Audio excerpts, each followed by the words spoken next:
Assalamualaikum warahmatullahi wabarakatuh.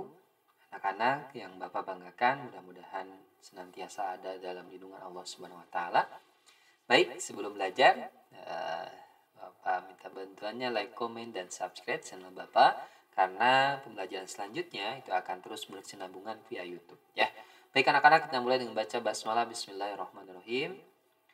Mudah-mudahan Allah berikan kemudahan ya. Baik anak-anak kelas 12, hari ini kita akan belajar bab pertama di semester ganjil ini tentang semangat beribadah dengan meyakini hari akhir. Yang pasti iman pada hari akhir itu adalah rukun iman yang kelima yang harus kita yakini. Kapan datangnya, bagaimana waktunya, itu adalah Allah yang Maha tahu. Ya, kita nggak perlu memikirkan, cukup kita menyiapkan untuk nanti menghadapi hari kiamat.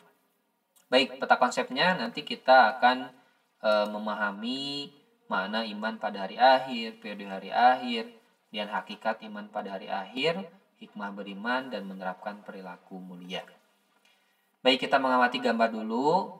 Nah, ini nih gambar yang satu-satu ini ada gempa bumi ya. Nah, gempa bumi ini pun sebagai salah satu termasuk ke dalam kiamat ya. Kiamat kecil namanya, kiamat sugro. Nah, hujan meteor ini salah satu tanda nanti kiamat besar, bagaimana asteroid ataupun benda-benda di luar bumi itu masuk ke bumi sehingga bumi pun hancur pada saat itu gambaran kiamat. Kemudian meletusnya gunung, kemudian hukum yang tidak adil itu salah satu tanda kiamat kecil yang sudah ada sampai sekarang ya. Yang harus kita pahami dan harus kita baca tanda-tanda tersebut. Baik, kita langsung ke materinya anak-anak. Silakan disimak, jangan sampai tidak mengikuti dari awal sampai akhir. Yang pertama, hari akhir menurut kebahasaan anak-anak. Jadi pengertian hari akhir secara kebahasaan, kita pahami bahwa hari akhir itu adalah hari penghabisan. Seperti dalam Quran Surat Al-Baqarah ayat 177, disebut juga hari pembalasan, hari kehancuran, dan lain-lain. Banyaklah nama-nama lain terkait tentang penamaan hari akhir ini. Nah, hari akhir menurut Al-Quran, hari akhir atau hari kiamat menurut Al-Quran dapat dibagi menjadi dua, yaitu kiamat sugro atau kecil, yaitu peristiwa datangnya kematian bagi semua makhluk tersebut manusia, seperti masa COVID ya, manusia bergelimangan, meninggal, dan lain-lain, itu adalah kiamat kecil. Ayatnya, kullu nafsin dha'iqatul maut. Tiap-tiap yang berjiwa akan merasakan kematian. Nah, jadi yang namanya manusia ataupun makhluk hidup itu pasti akan mati. Selanjutnya, sebelum terjadi kiamat, mereka yang telah mati mengalami proses awal kehidupan akhirat yang disebut dengan alam barzah. Nah, nanti setelah kita mati, alam kita berubah. Yang awalnya alam dunia berubah menjadi alam barzah, yaitu pembatas antara dunia dan akhirat. Peristiwa yang harus kita imani yang terjadi sudah mati, yang pertama adalah fitnah kubur. Ya, nanti kalian akan ditanya oleh malaikat, kalau kalian ibadahnya rajin ketika di dunia punya amal soleh, maka tidak akan kesulitan ketika ditanya oleh malaikat muka dan nakir. Nah, ketika misalkan tidak bisa menjawab, maka akan mendapatkan siksa. Bagi yang beres ya dalam ujian tersebut, maka mendapatkan nikmat kubur. Nah, ini banyak dalilnya ya, siksa kubur diperuntukkan bagi orang yang zalim, munafik, kafir, musyrik, sementara nikmat bukan bagi orang-orang yang baik amal ibadahnya. Yang kedua ada kiamat kubro. Kiamat kubro ya otomatis besar ya. Peristiwa berakhirnya seluruh kehidupan makhluk dan hancur leburnya alam semesta secara total dan serentak. Proses terjadinya hari kiamat tersebut ya dijelaskan Allah dalam banyak ayat seperti At-Takwir. Banyaklah dalam Al-Qur'an ya. Al-Zazalah, Al-Bayyinah, Al-Qiyamah. Ini dasyamsu kuwirat wa idan nujumu kadarat. Wa idal jibalu suyirat, apabila matahari digulung, apabila bintang-bintang berjatuhan, bila gunung dihancurkan. Ini gambaran nanti kiamat besar. Baik, selanjutnya hari kiamat menurut ilmu pengetahuan. Tadi tinjauan ayat Al-Quran, sekarang tinjauan pengetahuan. Menurut geologi, bumi terdiri dari gas yang berputar atau chaos katastrop. Setelah diam gas itu menjadi dingin, maka gas yang berat mengendap ke bawah, yang ringan berada di atas. Melalui proses evolusi yang lama sekali, gas bagian luar mengeras menjadi batu, kerikil, pasir, dan sebagainya, sedangkan bagian tengah masih panas. Zat panas bercampur lava, lahar batu, pasir panas, bumi beredar karena adanya daya tarik matahari terhadap bumi berkurang. Akibatnya bumi akan bergeser dari matahari sehingga putaran bumi semakin cepat dan akan mengalami nasib seperti meteor, yaitu hancur. Nah, ini menurut pengetahuan ya. Menurut teori fisika, letak matahari kira-kira 150 juta kilometer jauhnya dari bumi, namun sinar matahari sampai ke bumi selama 8 menit 20 detik. Garis tengah matahari 1,4 juta kilometer dan luas permukaannya 616 kali 1010 kilometer, yaitu sekitar segini ya, anak-anak lumayan.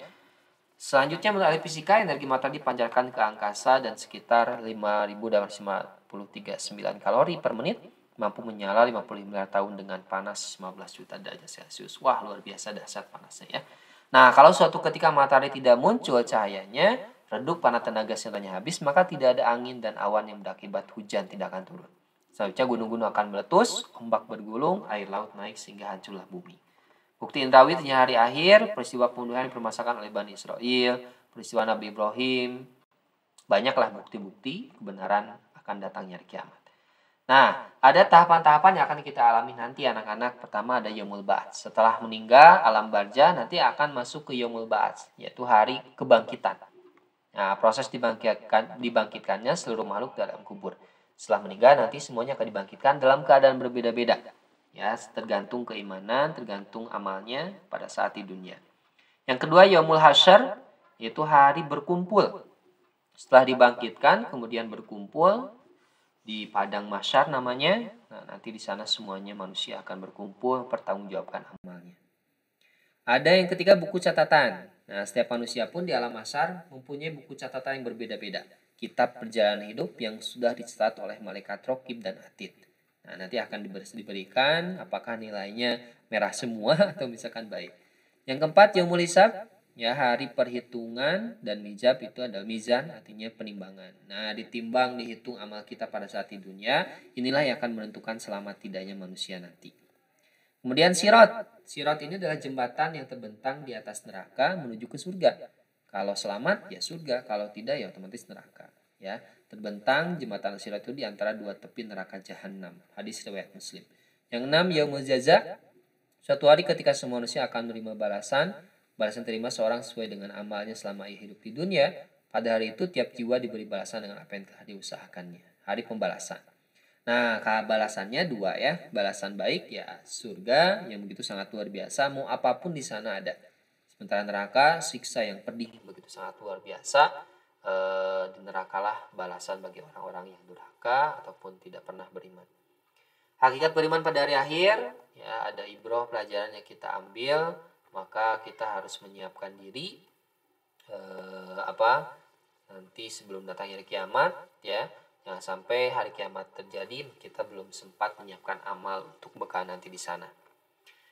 Menyejukkan dan menggembirakan hati orang-orang mukmin dengan segala kenikmatan akhirat, senantiasa tertanam kecintaan, ketaatan pada Allah. Jadi karena kita sudah tahu kiamat akan hadir, akan ada, maka kita harus senantiasa menyiapkannya. Senantiasa tertanam kecintaan, ketaatan pada Allah. Jadi semakin tambah ketaatannya, semakin termotivasi untuk beramal baik dan ikhlas. Senantiasa menghindari niat-niat yang buruk, maksiat ditinggalkan, jauhkan diri dari asumsi-asumsi mengkiaskan apa yang ada di dunia ini. Baik, itu saja anak-anak, mudah-mudahan bermanfaat. Jangan lupa like, komen, dan subscribe. Ya, semoga bermanfaat. Semangat terus ya ibadahnya, sholatnya, tadarusnya. Assalamualaikum warahmatullahi wabarakatuh.